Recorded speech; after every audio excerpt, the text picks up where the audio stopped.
今日過嚟張九齡故居祠堂呢邊打卡。張九齡係唐代嘅一個宰相，同時都係嶺南第一人。嗱，呢度就係張九齡嘅故居祠堂。哇，出邊佢對面，啲山啊，哇，還有啲雲霧嘅山啊，成條龍脈啊，好靚，好靚，好靚。哇，遠處呢個山仲靚。嗱，龍斗峰啊，好高，好靚嘅一座山。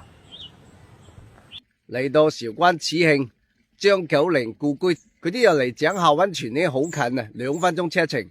咁啊，浸完溫泉呢，可以過嚟呢度打下卡嘅。佢呢度呢已經變成一個公園啦，好大，周邊啲山好靚，尤其是7點鐘咁上下過到嚟呢，哇，可以睇下日出啊，同埋啲雲海都好靚嘅。啊，韶關始慶呢邊啲大屋真係好大間。嗱，呢啲鄉村大屋嚟嘅，應該係啲客家屋嚟嘅。呢鄉村大屋結構幾靚啊！